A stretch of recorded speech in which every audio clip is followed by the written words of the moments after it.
Ladies and gentlemen, I'm Nishadi Rajapaksha, the Secretary of Section B of SLAS.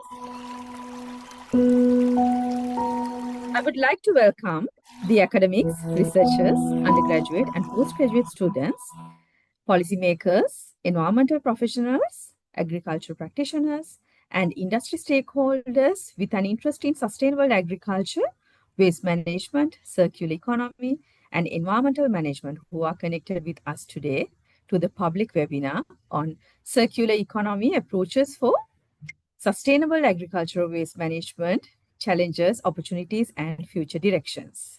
Organized by the Agriculture and Forestry, the Section B of Sri Lanka Association for the Advancement of Science. So we are privileged to have Dr. Susane Boadrch from International Water Management Institute as our resource person. Dr. Susane Boadrch is the research group leader for integrated circular economy transformation at the International Water Management Institute, part of the CGIAR Global Research Partnership. With 2 decades of experience across research, international development, and private sector, she works at the intersection of circular economy, sustainable energy, climate change, and resource recovery. Her research focuses on innovative models for closing water and nutrient loops, advancing safe wastewater reuse, and fostering inclusive circular value chains. Dr. Boadrch has a strong interdisciplinary background, holding a PhD from Technical University Monash and an MSc from Cologne University of Applied Sciences. She has advised leading international organizations including UNDP, ADB and World Bank, AIIB, GGGI, and GIZ. Her current research interests extend to the role of digital innovation in circular economy, economic transitions, including the use of AI-powered tools, decision support systems, and digital twins to strengthen circular business models and resilience in agri-food systems.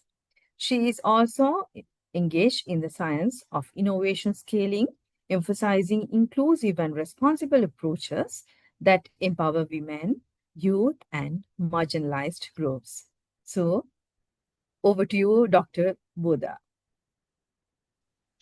Thank you so much. Thank you, Nishadi. And thanks everyone, especially the Sri Lankan Association for the Advancement of Science, and in particular, Dr. Madusha for hosting this webinar and inviting me to speak. It's an honor to be here. And allow me to share my screen, and we go right into the topic that I hope will be interesting for you. And you can learn something new, and later up I would also like to go into conversation and have some discussion around this topic, which is a topic that is of my interest and also of my heart. Like, I'm working here in Sri Lanka now over 3 years with the International Water Management Institute, and I think many of you know it. IWMI has been in Sri Lanka headquartered for 50 years. And we are a research for development organization and addresses water issues in developing countries and focus in particular on sustainable water and land use, especially in agriculture, but also linked to ecosystem conservation and climate actions. We are headquartered here in Colombo, but we operate in over 55 countries and have offices in 30 countries, mainly in the developing world, in Asia and Africa. And our current strategy is focusing mainly on the strategic focus areas, mitigating water risks, overcoming global inequalities, and managing water sustainably. And we have 4 strategic programs, just for your interest. And my research group is here in this program of water growth inclusion, because circularity, of course, has also a cross-cutting challenge. We are in water growth and Inclusion Strategic Program, we work around circular economy, wastewater, water quality, but also non-conventional water, but also governance and gender and inclusion topics. We also do economic impact evaluation, look at development finance and the economic dimension of those solutions. This shortly about IWMI, and let's now look into this very challenging topic. And I would like to start with a statement, what I feel it's actually a paradox. Agri-food waste is kind of system failure, because we need food, we need nutrients to and inputs for food production, but on the other side, the waste and the wastewater that is coming out of our agri-food systems are actually not reutilized. They just got lost. And Sri Lanka itself is also is generating 1.77 million tons of food that is wasted. But at the same time, and we can see this in many countries in the global south, is still 29% of population is food insecure. So how is this possible? And linked to this, I think here are a few pictures from where we work. We see it around the globe. That this waste challenge is very much visible also. And you see, and you might ask why a water management institute even start to look into that. We started to look into this 25 years ago, where my research group was created, as we saw that water bodies are polluted. And actually our main beneficiaries of our research are farmers, and they need inputs, yeah, and at the same time they produce also waste that can be recovered. So we look from this angle and started also our work in this angle. But on a bigger scale, why does even this circular agri-food system transformation that we want to achieve now matters? Environmental pollution is one of them, but we also know now that greenhouse gas emissions are also considerable from waste, and especially from poor waste management. They threaten both the climate but also health. Yeah, organic waste in landfills produce methane, which is a more intense Excuse me, climate doctor. gas. Excuse me, Even doctor. yes, You have please. not shared the slides at the Oh, moment. sorry. I forgot to share. Sorry so much. Or somehow now is it now slide shared? No, now. Yeah, now we can see. Okay, good. Thanks for so the paradoxum.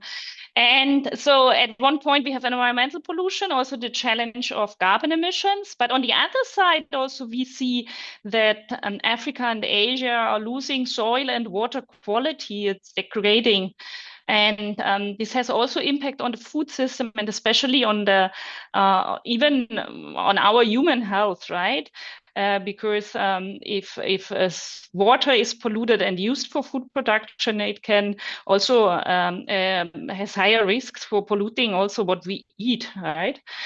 Similarly, we are now, and we know there are numbers around resource depletion, especially in the space of water and land use. So we must really pay attention to this, and research is very essential to look into that. And here I always say images, there's more. These images showcase how does such improper waste management look like, and what kind of carbon emissions also here in the laser figured, or life cycle greenhouse gas emissions of different organic waste recovery solutions are there. And landfilling, as you can see, is the one with the with one of the highest emissions.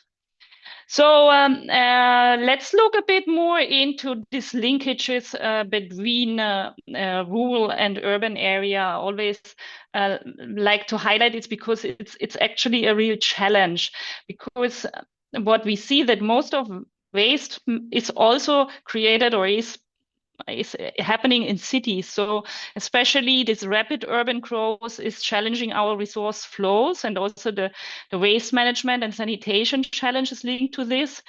So without resource recovery, and organic waste accumulates in city and gets even lost.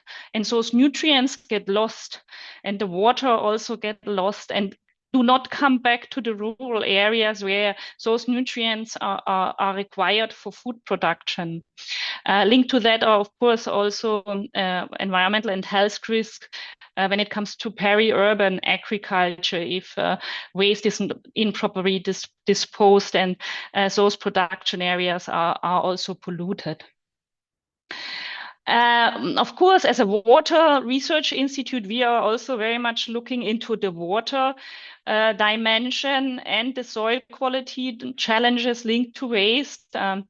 And here I would like also to highlight a few numbers from Sri Lanka. Sri Lanka has also the challenge that actually 14% of the land is affected by soil degradation. It's not only it's due to different dimensions, but it means we know also now we need organic matter, and we need to consider soil health, and also this shift towards more agroecological approaches in farming systems are calling for circular approaches in waste management in agriculture. Similarly, in the water is contaminated and polluted. More than 2 billion people still in Asia lack safely managed drinking water due to contamination, and from especially sewage, industrial waste, but also agriculture runoff. And the salinization of soils and water is another challenge in this space.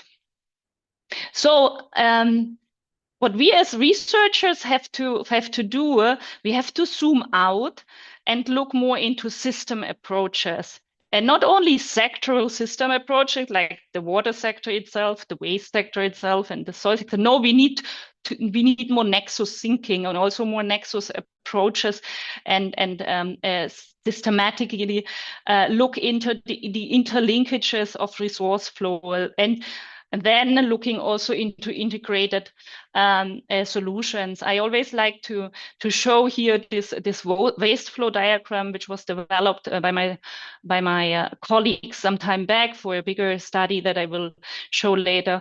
But it shows essentially on one side, the waste flows, from where are they coming, what kind of waste, and then what are the reuse potential, and what can be recovered. Nutrients can be recovered, organic matter, water, of course, energy, big part energy on the biomass side, but also on biogas, etc., and other byproducts. And this nexus thinking actually avoids also siloed approaches, and only then if we think the nexus, circularity emerges, and we can design solutions across those different resource flows. So what does it mean then? What do we achieve with circular thinking and circular solution? We mitigate soil degradation, we enhance water quality and retention, we support also the ecosystem services, and we promote sustainable agriculture. And what we also would like to do is look into how can we mobilize also the community for those approaches and solutions, and especially when it comes to scaling of solutions, consider really the benefits, the triple bottom line, so also the social benefits, especially for those groups, marginalized groups that are forgotten.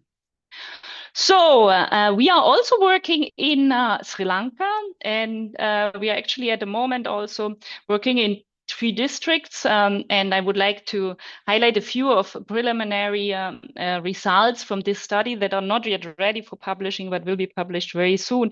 And those districts are not the same, but what we can what came out from a study done a few years back is that the amount of solid waste generated in Sri Lanka are around 7,000 tons per day. And actually, organic material from this, or organic waste or bio waste, what we call it, is around between 65-66%. And so on the other side, so as you can see, food waste generated in the country can be estimated at almost 4,000 tons per day, a huge amount. And apart from that, these post-harvest losses, and I'm sure many of you are aware, especially fruit and vegetables in Sri Lanka, amount also to an economic value that is considerable, 180 billion Sri Lankan rupees a year. So there are potential. That is what these numbers say. And with the work that we are doing, we are working actually in 3 districts: Galle, and we look at this is Galle, Nuwara Eliya, and Colombo. And we identified hotspots for food waste and loss, and looked also into drivers and at the next step looked into potential circular practices. And a few of those results, especially for those sectors that are linked to agriculture, I would like to share here in this round. So we looked at the cinnamon sector, the rice sector, and the marine fish sector in Galle, and we see that there are considerable circular practices already happening, but also more potential to scale. For example, cinnamon extracting pharmaceutical grade oil, especially from the leaves and the bark fragments, could be also an additional value from this waste. Similarly, the rice husk has, of course, everywhere where we work, see a potential to use this energy source, and the brain also for the rice brain for soil. And in the fish sector, there are different further value-added product that can be produced. For example, fish meal, which is already happening, but also more cosmetic product like collagen.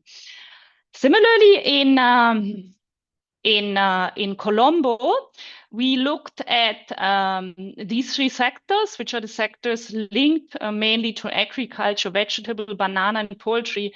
And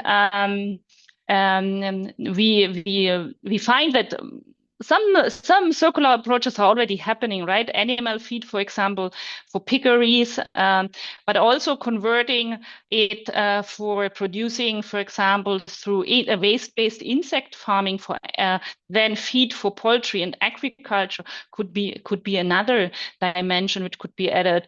Biogas, it's happening, but not really at big scale. Compost production through the composting plant that are in place in the country is already happening, and but has also more potential to scale. In the banana sector, especially, there are challenges. There are also hotspots that you can see here. And what are potential more products? We found initiatives also producing already banana fiber or paper, and I will highlight a bit more into this. The use of ventilated packaging could also improve more the shelf life, and also the use of the cake and improve inventory management to reduce spoilage. So it's more on this kind of logistic and storage condition that can help to reduce food loss along the value chain. Yeah. What are dimensions in the poultry sector? So, for example, converting the slaughterhouse waste into high protein animal feed, also making pet food. And similarly, we found for this animal feed also in the fish sector that there are already small scale initiatives, but there is more potential to scale. So, but what is interesting to see, and we are, as I said, globally, we are working on this topic since my group is there since 25 years, that we saw that actually circular business opportunities are everywhere. And at the end, it's only waste. I always say when we decide to waste is, yeah. But we found in a study that we conducted some time back, and it's still very relevant because it was also a very, very big effort where we looked into business cases in many countries in Africa and Asia, is we found there are entrepreneurs in the global south that see these business opportunities and work on circular business models. And here in this study, which is still relevant and a big book, and I would recommend anyone who wants to dive into to have a look at it.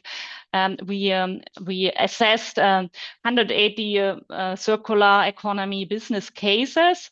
Like we screened them, 60 plus cases. We really did a deep analysis, and then 23 business models were there extracted. So typical models, how those businesses work, which could help also for new businesses to find their space. And in their model, we use the classic approach of the business canvas. And even in some countries, including Ghana, we supported also private-public partnership model to really implement some of those business models. But how does it look here in Sri Lanka? And I want again to go back to the assessment we are currently doing on food loss and waste to bring more circularity in the agriculture sector and in the cinnamon sector. And we did this for several other sectors. You can see there this assessment of food loss and food waste, and then bringing out here at the very end circular economy solutions. What could be the solutions? And when we look a little bit broader on these different sectors here, the banana, fish, poultry, etc. sector, we found that there are also business cases already working in this.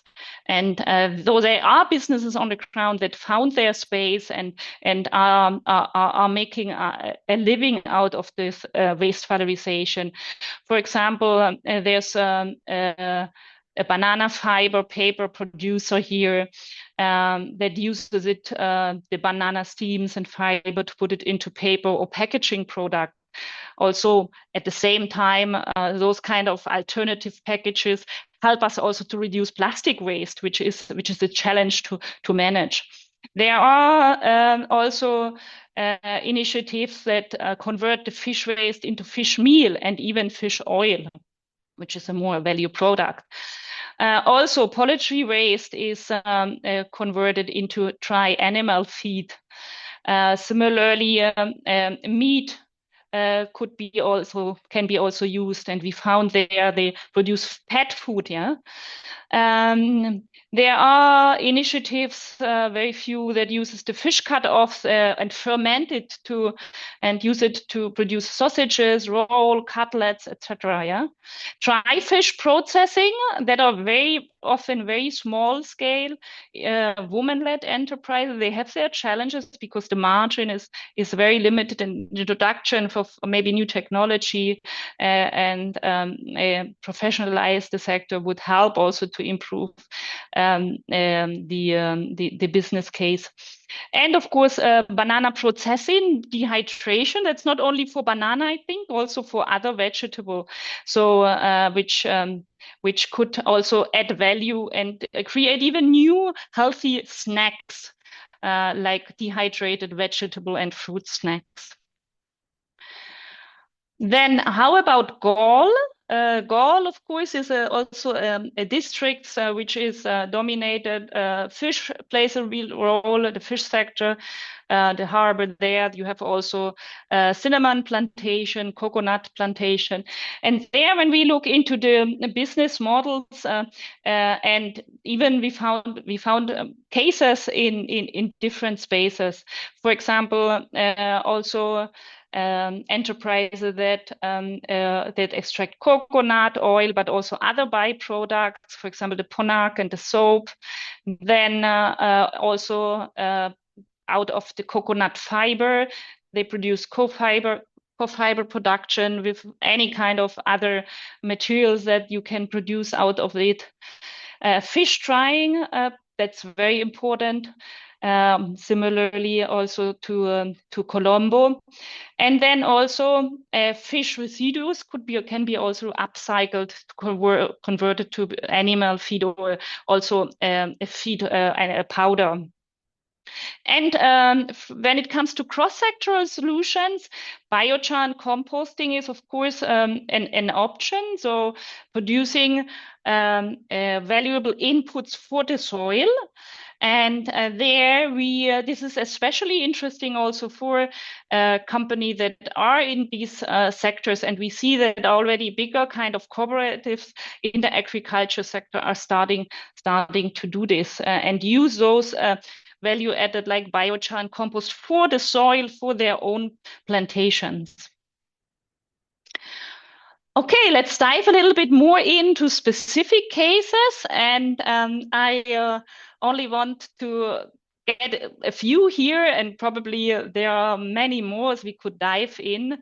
One is the Sakwa Cannery, fish cannery in Gaul. Maybe I guess some of you might know it. So it's really an export-oriented company. So they are canning fish for export, but also they segregate the fish they get, and they produce different kind of products. And they have integrated more to reduce as much as possible the losses, the food losses, and the wastage of the fish. So one, of course, important part is also animal feed production, what we see. And that's actually what is also required in many sectors, to look into what other value added or from the wastes from the agriculture sector can be used and can be revalued. Or I do it internally within my facility or my business models, or also I give the waste to some other specialized businesses to do this. Similarly, O'Girl Banana Fiber Paper Company has found their space. It's a eco business, also small scale, producing handmade paper products from banana fibers and recycled. So they recycled this, and it's normally seen as this is, apart from the fruit, right? The other parts of the banana is not much used.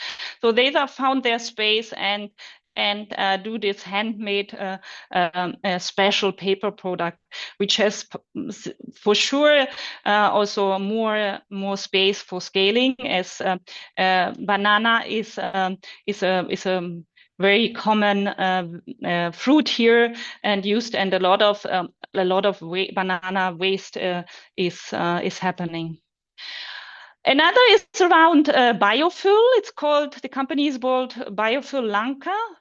So they produce renewable energy, and where it comes this nexus, right? So the waste sector, and when you see also in the history maybe of this nexus, the most linkages are to the energy sector, no? Renewable energy, and we know we have to decarbonize our energy system. So renewable energy is the technology to go, and they convert food and other organic waste streams into biogas. They use anaerobic digestions. They also collect used cooking oil from hotels and restaurants, and then they produce biofuel. So similarly, waste can also contribute to the energy needs of the countries, and many countries do that, and also put in place a favorable enabling environment and regulation to promote those bioenergy technologies at scale. But let's look a bit more in the future. Where are those potential, and which sectors are specifically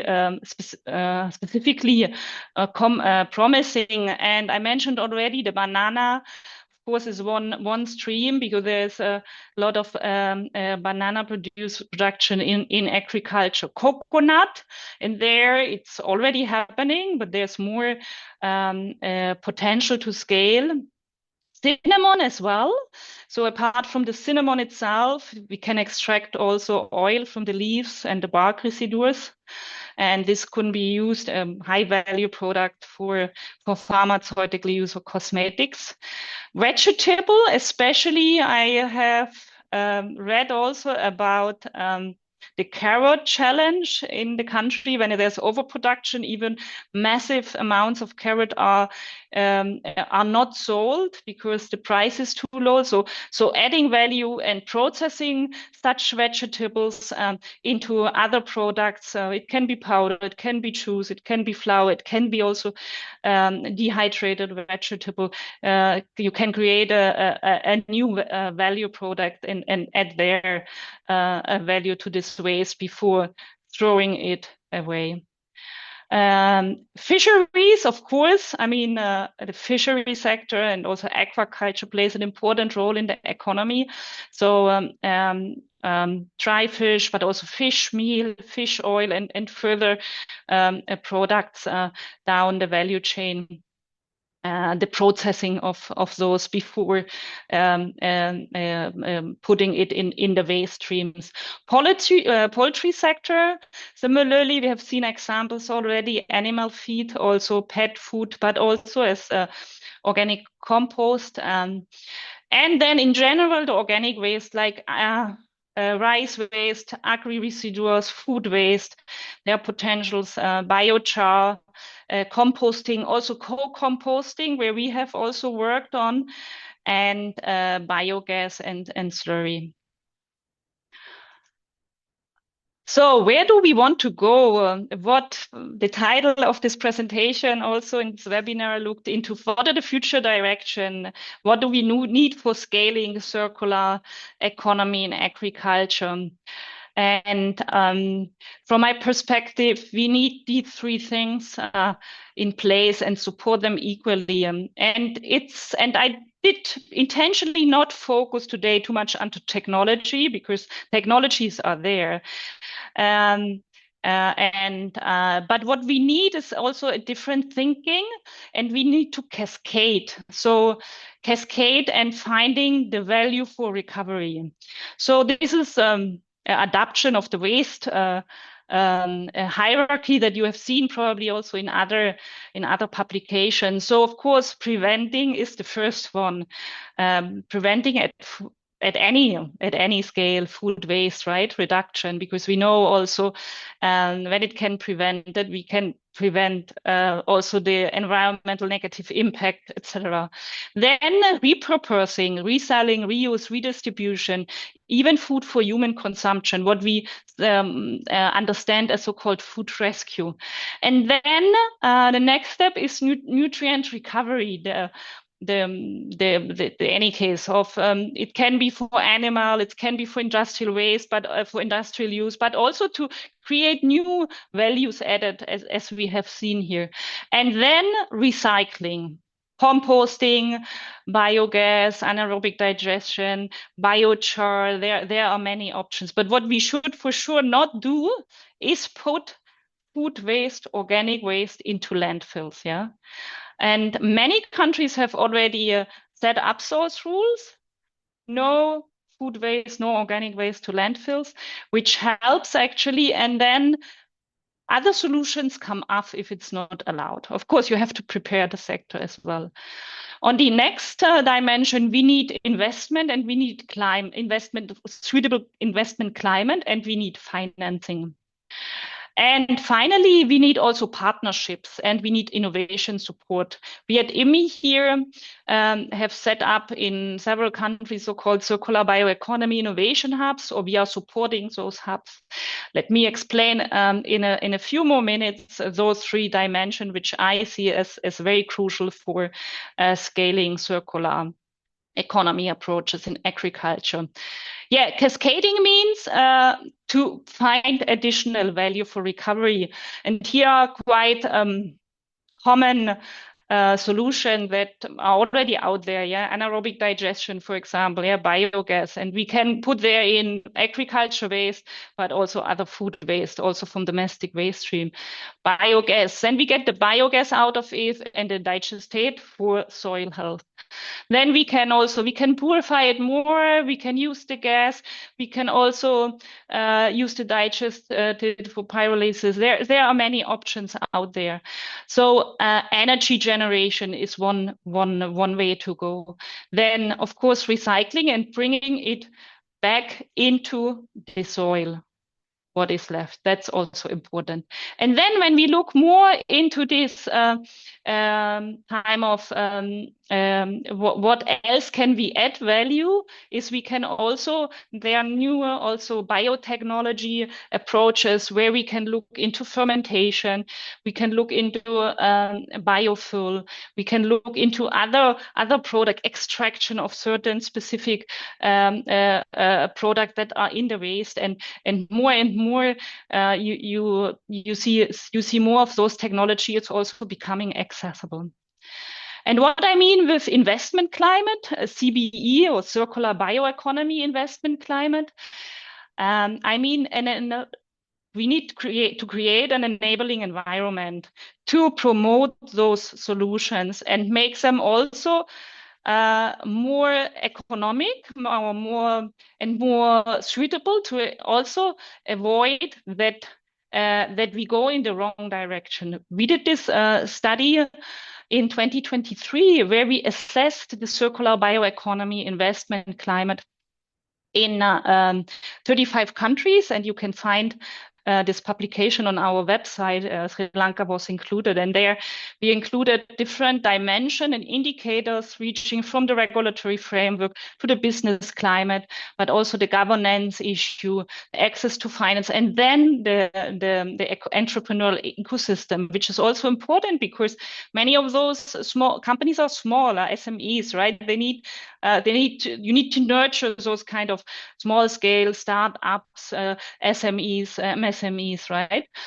And we see that actually many policies already existed in this space, and some of them, of course, are cross-cutting. As I mentioned, the energy policy and the waste management policy come here together, yeah, or standards, for example, for composting products, etc., for fertilizer, organic fertilizer, and things.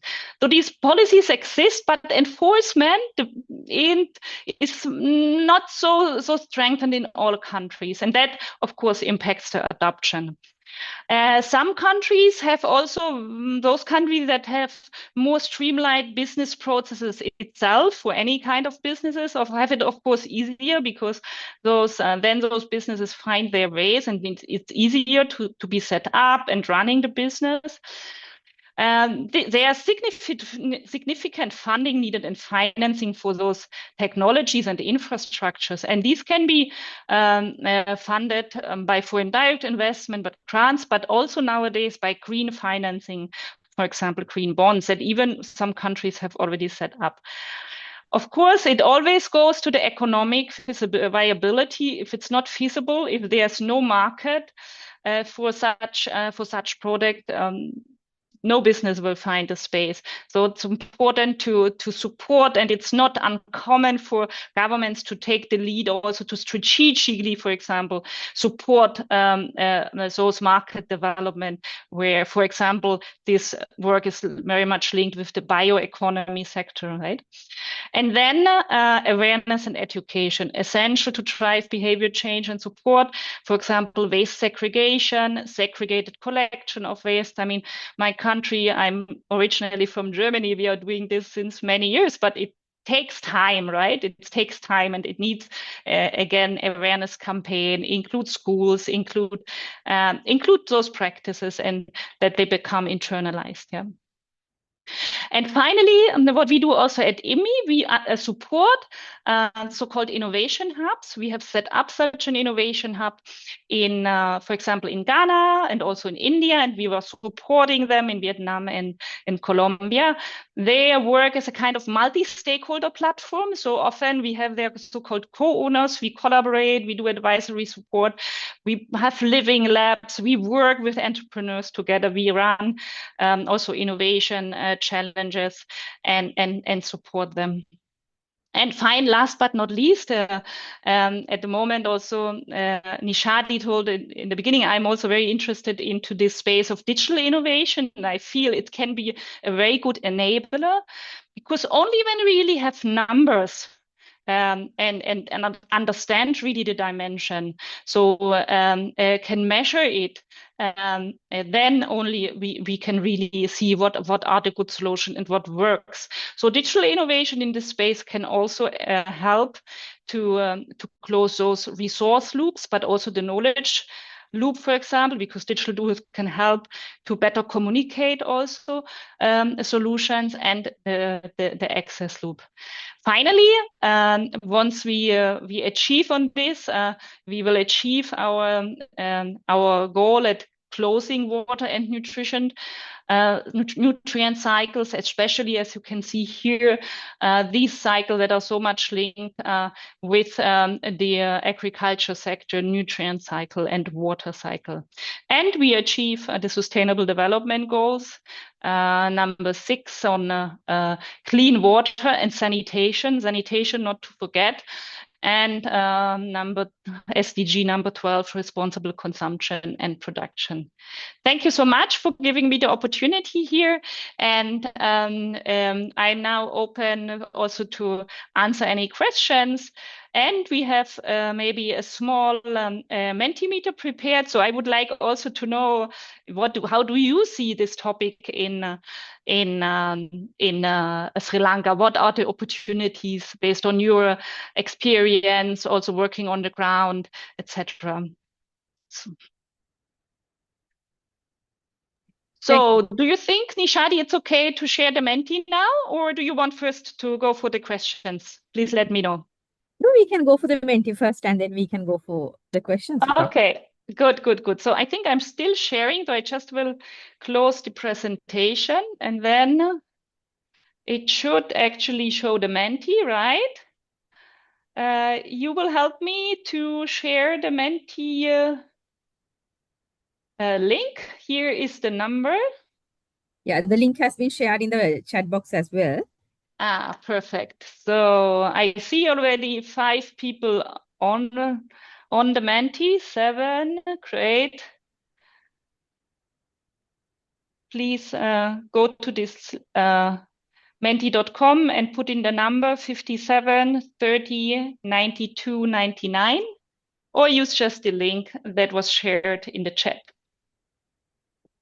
Let's wait a few more seconds.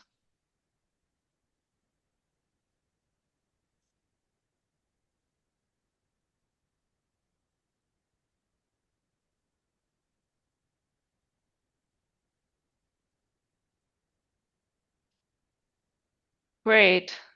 So while more people are joining, I will already open the first question.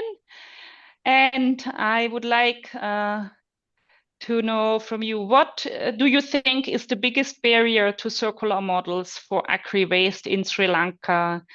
And I have several options here: lack of technology or infrastructure, limited financing, regulatory gaps, market access for such recovered product, awareness and knowledge gap, or others. What do you think?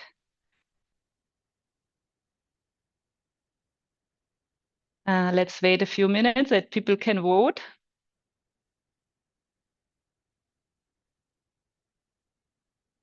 So it looks like there's a lot of awareness.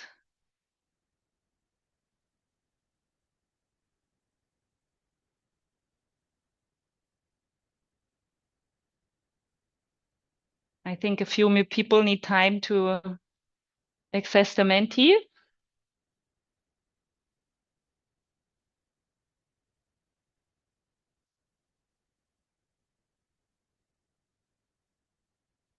Fifteen people answers now from 25 that are in the Menti. So I think a few more people need to select. Not so easy. What is the biggest barrier? Lack of technology, limited financing, regulatory gap, market access for the recovered products, awareness and knowledge gap. And it looks like, yes, most people think it's lack of technology and also infrastructure. Second highest market access for those recovered products. And probably also that alternative products might be cheaper. That's what we see in many countries as well. So we need actually incentives to really start and nurture those new products and new solutions. Then on rank 3 is limited financing and regulatory gap, and also two participants think awareness and knowledge gaps are there. Okay, let's go to the second questions. Which agriculture stream in Sri Lanka has the highest untapped circular economy potential? And this is a kind of open question, so you can type in any answer you want, free in a short, in a word or two, which waste stream from which sector, maybe also which sector do you think has great potential and untapped potential for circular economy solutions and products? I again see 28 people are now online, but nobody answered. Maybe also a bit difficult question. If not everyone is so familiar with the sectors. If you're unsure, just type, you can also type unsure that I have food waste in hotels. Oh, good. Yeah, I have not highlighted so much on this, but in our study, we also consider the hotel, restaurants, and catering business. Banana waste, fruits and vegetables,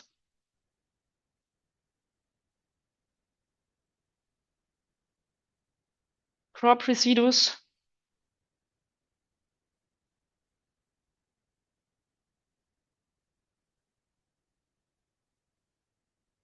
pumpkin waste. Interesting. Would be good to understand what, maybe there's something special you can make out of pumpkin waste. In Philippines, for example, they extract a kind of enzyme from coffee waste that is used for contact lens production. So they are really in this space of biotechnology, a lot of innovations out there that have potential for high value products. From rice sector also. Yeah, it looks like crop residues and fruits and vegetables were ones of the most voted. Okay. Then I have a last one here. Last question. Which sector in Sri Lanka is most ready to scale circular business models? What do you think now? And I focus a bit on this that we are working on and that are kind of also most relevant, but maybe I forgot some. Then maybe please add them in the chat if you think there's other. So you can choose from rice, coconut, tea, and other plantations, like for example, cinnamon, fish or agriculture, livestock, so which would include poultry, but also piggeries, the vegetable sector, but also urban waste management. What do you think, which of those sectors is most ready to scale solutions, circular business solutions?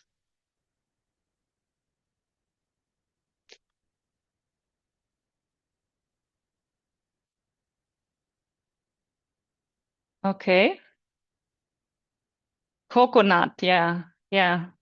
Coconut, we found also already a lot of solutions out there? So it looks like that's also a sector that is already doing quite a lot. Urban waste management, yeah. Urban waste management there, here in a number of municipalities. Waste segregation is in place, and yeah, livestock is also seen as ready sector to scale circular business models, also easy models, right? Okay. I will leave this a little bit more open if you want to still put your answer, but stop sharing for now, that we have a few minutes also for maybe some questions, also some contributions, some comments, please. I would also like to learn from the audience now around the topic circular economy and waste management in agriculture. Please, Nishadi, you might take the lead in moderating. Yeah, thank you very much, Doctor, for that very interesting, inspiring, and very knowledge-filled presentation. And now the floor is open for questions and discussion. So you can directly ask your questions switching on your mics, or else you can send your questions to the chat box. I think, Doctor, we have received few questions at the chat box. If I read, one question is, how can smallholder farmers in Sri Lanka practically adopt circular economy practices?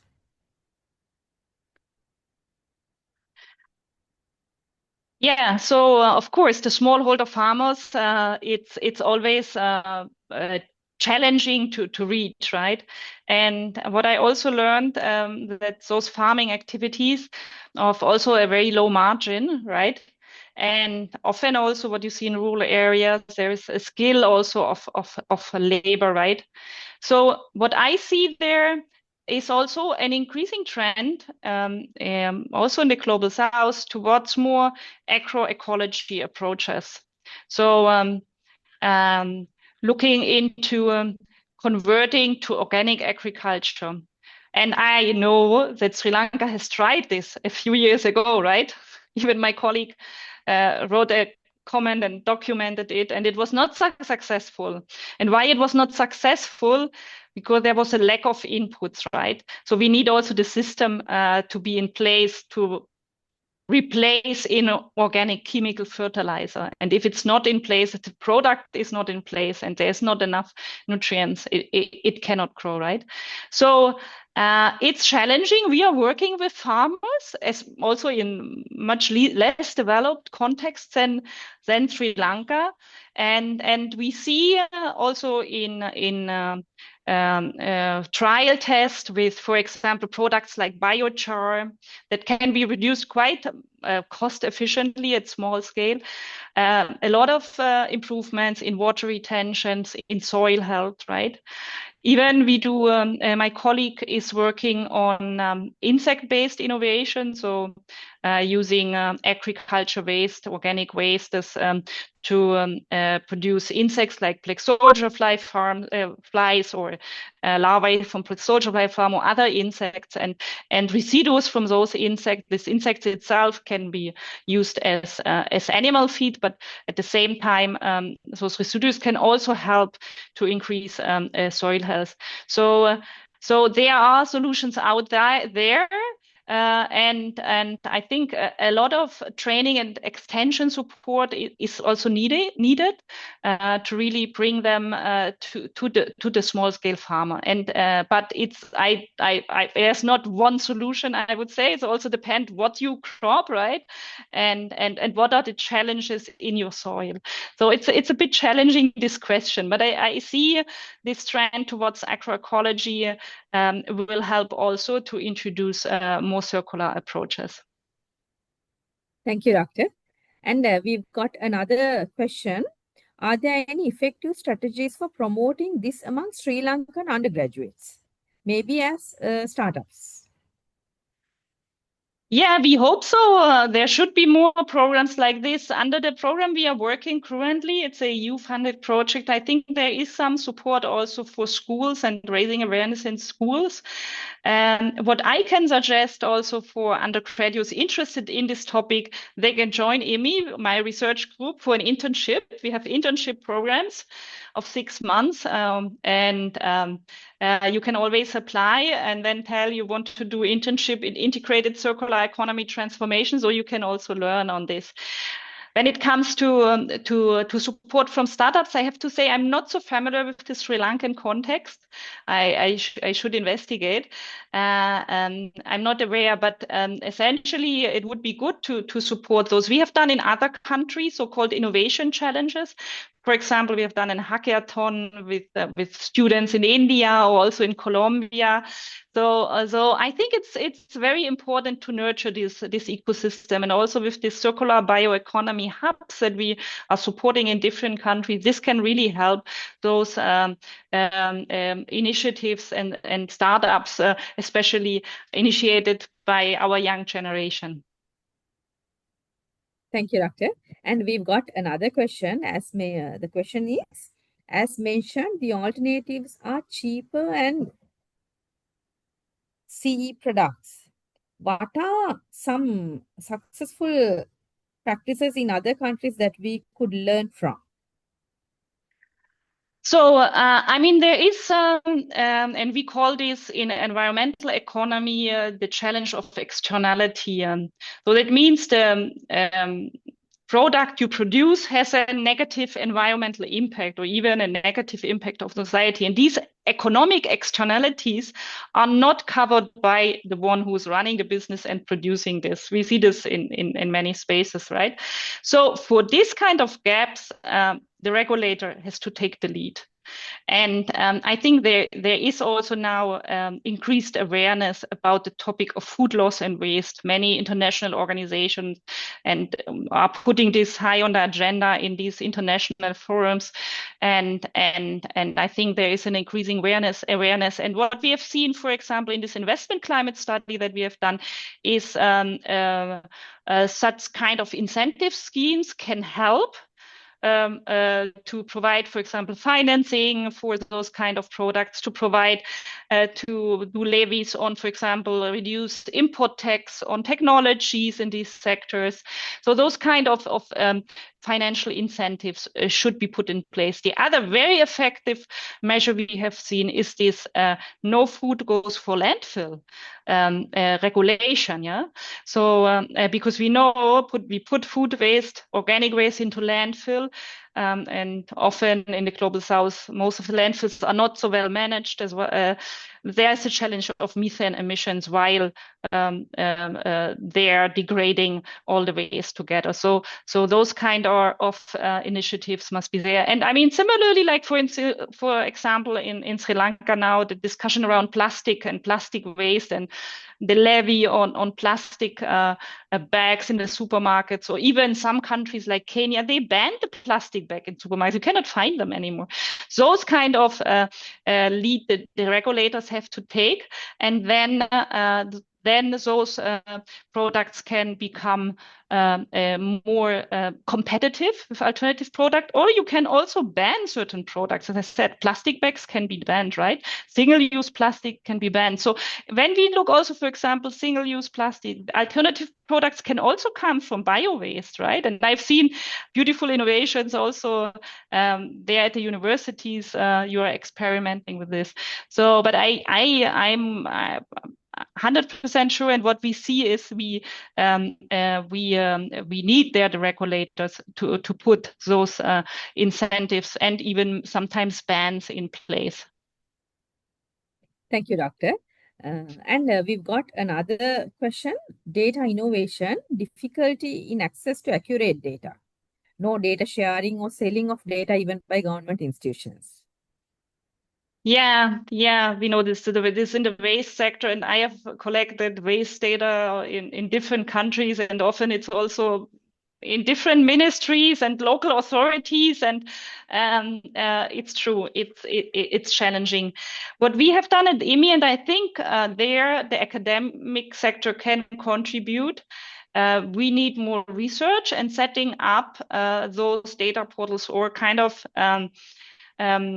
tools that can help also entrepreneurs to find their space and to look into and easily find the waste streams to evaluate. We have done this, and I can share this maybe also in the chat link. We have developed a tool. It's called WasteWise, that helps actually to identify potential circular economy solution for agriculture waste in Ghana and Kenya. So we piloted this for 2 countries now.